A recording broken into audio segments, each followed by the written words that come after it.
My name is David Mitchell, and this is the story of how I discovered that the life I thought I was living was nothing more than an elaborate fiction. For 8 years, I believed I had it all: a successful career as an architect in Seattle, a beautiful wife named Jennifer, and what I thought was an unshakable marriage. We met at a gallery opening when I was 29 and she was 26. Jennifer was an art curator with an infectious laugh and a way of making everyone in the room feel like they were the only person worth talking to. Our wedding was perfect. A small ceremony overlooking Puget Sound, surrounded by close friends and family. We honeymooned in Italy, wandering through Florence and Rome, making promises about the life we would build together. And for the first few years, it felt like we were keeping those promises. I worked hard, climbing the ranks at my firm until I made senior partner. The hours were long, the projects demanding, but I did it for us, for the house we bought in Queen Anne, for the vacations we took, for the future we were planning. Jennifer seemed happy. She had her gallery work, her art classes on weekends, her book club on Tuesday nights. Looking back now, I can see how blind I was, how willfully ignorant. The first crack appeared on a Thursday evening in March. I came home early, hoping to surprise Jennifer with reservations at her favorite restaurant. The house was quiet when I entered. Too quiet. I called out her name, but there was no response. I found her phone on the kitchen counter. She never went anywhere without it.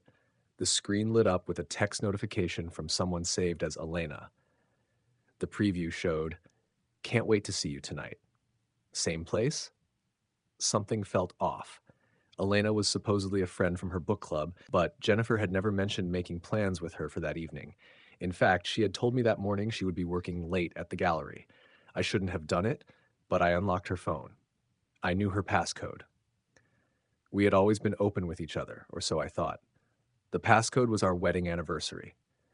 The messages with Elena weren't what I expected. They were coded, careful, but intimate in a way that made my stomach turn.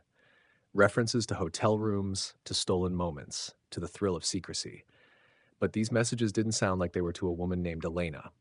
I scrolled further back, my hands trembling, and then I found it. A message where Jennifer had slipped up, using a name. "I miss you, Adrian. This is torture." Adrian, not Elena. The world tilted beneath my feet. I sat down heavily on the kitchen stool, staring at the phone in my hand as if it were a bomb about to detonate. My mind raced through possibilities, explanations, anything that would make this make sense. But deep down, I already knew the truth. I spent the next 2 hours reading through their messages. It was like watching a car crash in slow motion. Adrian was a painter she had met at the gallery 18 months ago. Their affair had started innocently enough. Coffee after an exhibition, lunch to discuss his upcoming show, long conversations about art and life and dreams. Then it had turned physical. Hotel rooms in downtown Seattle. Weekends when I thought she was at art conferences in Portland or San Francisco. Tuesday nights that weren't book club at all. The messages were explicit, romantic, filled with declarations of love and longing. Adrian wrote about leaving his wife for her. Jennifer wrote about feeling alive for the first time in years. They talked about their future together, about the life they would build once they were both free. I was the obstacle, the thing standing in the way of their happiness. When Jennifer came home that night, I was still sitting in the kitchen, her phone on the counter between us like evidence at a crime scene. She saw it immediately, saw my face, and she knew that I knew. "David," she started, but I held up my hand. "Don't," I said quietly. "Don't insult me with excuses." She stood frozen in the doorway, her purse still hanging from her shoulder. For a long moment, neither of us spoke. "How long?" I finally asked. 18 months, she whispered. The confirmation hurt more than the discovery. A year and a half. While I had been working overtime to afford the new car she wanted, the renovation she asked for, she had been building a life with someone else. "Do you love him?" The question came out strangled. She looked at me and I saw something I had never seen in her eyes before. Pity. "Yes," she said. "I'm sorry, David, but yes." That night she moved out. Went to stay with her sister, she said, though I suspected she went straight to Adrian. I sat alone in our house, surrounded by the life we had built, and felt nothing but a vast, echoing emptiness. The divorce was swift. Jennifer didn't fight me on anything. She took her personal belongings, her car, and walked away from everything else. No alimony, no lengthy court battles. It was almost as if she was eager to erase our marriage as quickly as possible. I learned later through mutual friends that she and Adrian had gotten engaged within 3 months of our separation. They were married 6 months after our divorce was finalized. Some people at the gallery whispered about how romantic it was, how they were clearly meant to be together. I threw myself into work, took on projects I would have normally passed on, worked 16-hour days, weekends, holidays, anything to avoid going home to that empty house that still smelled faintly of her perfume. My friends tried to set me up on dates. Well-meaning colleagues invited me to dinners where I would conveniently be seated next to their single friend or sister or cousin. But I couldn't do it. Couldn't pretend to be interested. Couldn't trust anyone enough to let them in. 2 years passed in a blur of blueprints and client meetings and sleepless nights. I sold the house in Queen Anne. Too many memories. Too many ghosts. I bought a modern condo downtown with floor-to-ceiling windows and clean lines and absolutely no personality. It felt appropriate. Then, on a rainy November afternoon, I ran into Jennifer's sister at a coffee shop near Pike Place Market. Rachel had always been kind to me during the marriage. She was quieter than Jennifer, more thoughtful, and I had always suspected she didn't approve of what her sister had done. When she saw me, her face crumpled with an emotion I couldn't quite read. "David," she said, "how are you?" "I'm fine," I lied. "How are you? How's Jennifer?" Rachel's expression darkened. "You haven't heard?" "Heard what?" She hesitated, glancing around the crowded coffee shop. "Maybe we should sit down." We found a table in the corner, away from the noise. Rachel wrapped her hands around her cup, not drinking, just holding it like a lifeline. "Jennifer and Adrian are getting divorced," she said finally. I sat back, surprised. "What happened?" "He cheated on her," Rachel said, and there was no satisfaction in her voice, only sadness. Multiple times, apparently, with women he met at galleries, at exhibitions. Jennifer found messages on his phone, just like you did. The irony was almost too perfect. I should have felt vindicated, triumphant even. But all I felt was a dull ache of recognition. The pain of betrayal is the same, no matter who experiences it. "She's devastated," Rachel continued. "She finally understands what she put you through, what she destroyed." Rachel looked at me with something like hope. "She wants to talk to you, to apologize properly." "No," I said immediately. "David, she's really struggling. She made a terrible mistake, but nothing," I interrupted gently. "Rachel, I appreciate that you care about your sister, but some things can't be fixed with an apology. She made her choice. She chose him over me, over our marriage, over 8 years of history. The fact that it didn't work out for her doesn't change what she did." Rachel nodded slowly. "I understand. I just thought, I don't know what I thought." We talked for a few more minutes, carefully avoiding any further mention of Jennifer. When we parted ways, Rachel hugged me tightly. "For what it's worth," she whispered, "you deserved better." "I know," I said, and I meant it. 3 months after that conversation, I met Carolina at a professional conference in Vancouver. She was a landscape architect from Portland, brilliant and funny, with auburn hair and freckles across her nose. We started talking during a lunch break about sustainable design practices and didn't stop until the conference ended 2 days later. We exchanged numbers, started with texts, then phone calls that stretched late into the night. Caroline had been divorced too. Her ex-husband had struggled with addiction, choosing substances over their marriage, over everything. She understood the particular ache of loving someone who chose something else. Our first date was a hike through the Columbia River Gorge. No fancy restaurants, no pressure. Just two people walking through nature, talking about everything and nothing. She made me laugh for the first time in years. Real laughter, the kind that comes from joy rather than politeness. We took it slow. Both of us were cautious, carrying scars that hadn't fully healed.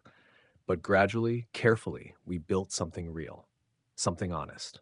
Caroline never lied to me, never hid her phone, never gave me reason to doubt her. And slowly, I learned to trust again. A year into our relationship, Jennifer tried to contact me. A long email apologizing for everything, explaining how she had been lost and confused, how she understood now what she had thrown away. She asked if we could meet for coffee, to talk, to find some kind of closure. I showed the email to Caroline. "What do you want to do?" she asked. "Nothing," I said. "I don't need her apology. I don't need closure from her. I already found it." Caroline smiled and kissed my forehead. "Good answer." I deleted the email and never responded. Jennifer sent two more over the following months, each more desperate than the last. I deleted those too. Some people deserve to be left in the past, and Jennifer was one of them. Last spring, Caroline and I got married in a small ceremony at her family's cabin in the Oregon mountains. It was nothing like my first wedding. This one was raw and real, filled with people who genuinely celebrated our happiness. My best friend gave a toast about second chances and the courage it takes to love again after being broken. As I danced with Caroline under string lights hung between pine trees, I realized something profound. The betrayal that had destroyed my first marriage had also led me here, to this moment, to this woman who loved me with a fierce honesty that Jennifer had never been capable of. I don't forgive Jennifer for what she did. Forgiveness isn't always necessary for healing, but I no longer hate her either. She's simply someone I used to know, a chapter in my story that taught me what I didn't want, and in doing so, helped me recognize what I did.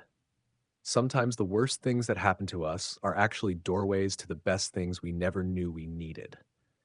Jennifer's betrayal broke me, but it also freed me from a marriage that was built on my devotion and her convenience, freed me to find someone who would choose me every single day without hesitation or doubt.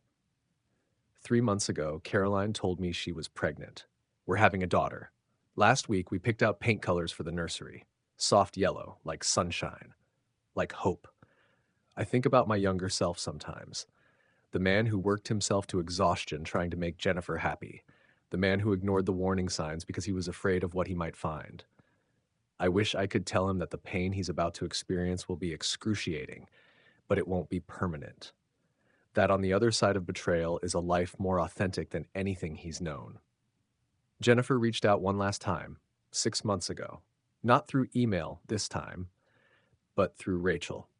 She wanted to know if I would meet her just once. She was in therapy, working through her issues, trying to make amends with the people she had hurt. I thought about it for a long time. Caroline told me she would support whatever decision I made. In the end, I agreed to meet for coffee, but only because I was curious about who she had become. She looked older when I saw her.